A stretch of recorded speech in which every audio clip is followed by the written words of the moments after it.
আসসালামু আলাইকুম, কেমন আছেন সবাই? আশা করি সকলেই ভালো আছেন। আমি আলহামদুলিল্লাহ ভালো আছি আপনাদের দোয়ায়। আজকে অনেকদিন পরে চলে আসছি বাজারে, একটু বাজার করার জন্য। মাছের বাজারে আসছি, দেখা যাক কি মাছ নেওয়া যায়। তো আমি যখন মাছের বাজারে আসি, প্রথমেই চিন্তা করি যে নদীর মাছ, ভালো মাছ পাওয়া যায় কিনা।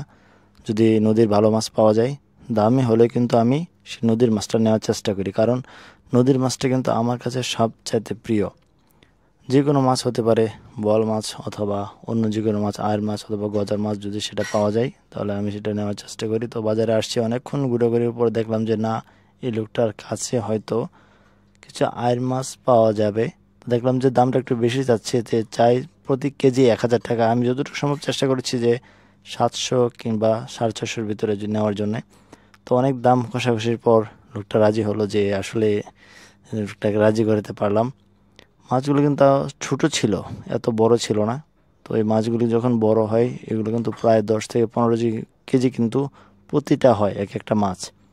তো আমাদের বাড়ি থেকে এই বাজারটি কিন্তু 5 থেকে 6 কিলোমিটার দূরে। মোটরসাইকেল করে আসছি, আমার ভাতিজা কিন্তু সে ক্যামেরাটা ধরে আছে। তো শেষমেশ রাজি করতে পারলাম যে 700 কিংবা 750 টাকার ভিতরে যদি হয় তাহলে নেব। তো মাছটি হয়তো 1 থেকে 2 দিন হয়েছে নিয়ে আসছে, কিন্তু এই মাছগুলি না খুবই সুস্বাদু। আপনি যখন বাজারে যাবেন সবসময় চেষ্টা করবেন যে নদীর যে অরিজিনাল মাছ, সেই মাছটা নেওয়ার জন্যে। বোয়াল মাছ অথবা আয়ের মাছ অথবা গজার মাছ, যেটাই পান সেটা নেওয়ার চেষ্টা করবেন, কিন্তু এই মাছগুলি কিন্তু খুবই সুস্বাদু। আমি আসছি প্রায় 1 ঘন্টা হয়ে গিয়েছে, অন্যান্য বাজার করা আমার শেষ হয়ে গিয়েছে। লাস্ট পর্যায়ে দেখলাম যে না, হয়তো মাছটা না নিলে হয় না। আমি প্রায় এখানে 1500 কি 2000 টাকার মতো মাছ আমি নিয়ে গিয়েছি এখান থেকে। তো এই বাজারটা কিন্তু আমাদের নদীর পাড়েই। এই যে মানুষগুলো দেখতেছেন, এই মানুষগুলো কিন্তু আমাদের এলাকা থেকে, অন্যান্য এলাকা থেকেও আসছে, অন্যান্য থানা থেকে কিন্তু এই নদী দিয়ে নৌকার মাধ্যমে কিন্তু তারা আসছে বাজার করার জন্য।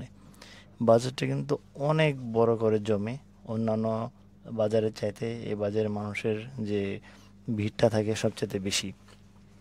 তো দেখেন মাছগুলো প্যাকেটিং হয়ে গিয়েছে, এখন মাছগুলো নেওয়ার পালা। ব্যাগের ভিতর মাছগুলো নিয়ে সুন্দরভাবে বাড়ির দিকে রওনা দেব। তো উনি একটা কথা বললো যে মাছগুলো যদি ভালোভাবে না কাটা হয় তাহলে কিন্তু খেতেও পারবেন না, কারণ মাছ কাটার উপর হচ্ছে সব কিছু। মাছগুলো যদি আপনি দেখা যায় যে প্রকৃতপক্ষে যে পিস করার কথা, যেভাবে পিস করার কথা সেইভাবে যদি আপনি পিস করতে না পারেন, তাহলে কিন্তু মাছগুলি নষ্ট হয়ে যাবে এবং আপনি খেতেও পারবেন না। তাই ওনার কথাটা আমি রাখলাম। শেষ পর্যন্ত টাকা দেওয়া শেষ হয়ে গিয়েছে, তাকে বললাম যে বাতিজা চলে আসো, আর হয়তো বেশিক্ষণ থাকা যাবে না। শেষ পর্যন্ত বাজার টাজার নিয়ে মোটর সাইকেলে করে বাড়ির উদ্দেশ্যে রওনা দিয়ে দিলাম। তো আপনাদেরকে আমি একটা কথা বলবো, যে যারা বাজারে যাবেন এবং মাছ কিনবেন, মাছ কেনার সময় কিন্তু অবশ্যই অবশ্যই মানে নদীর যে মাছগুলি আছে এই মাছগুলি কেনার চেষ্টা করবেন, কারণ এই মাছগুলি কিন্তু বেশি ভালো হয়। এবং অন্যান্য যে ফিশারি মাছগুলি আছে, চাষের মাছ, সেই মাছগুলি কিন্তু কোনো স্বাদ থাকে না এবং ভালো থাকে না।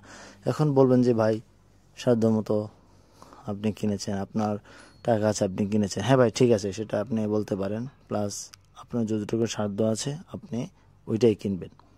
আমি আপনাকে জোর করব না যে আপনাকে নদীর মাছ কিনতে হবে। তো ভিডিওটি কেমন লাগলো, সবাই লাইক কমেন্ট শেয়ার করতে ভুলবেন না, এবং অবশ্যই আমার পেজটি ফলো দিয়ে দিবেন। ভালো থাকবেন, আসসালামু আলাইকুম।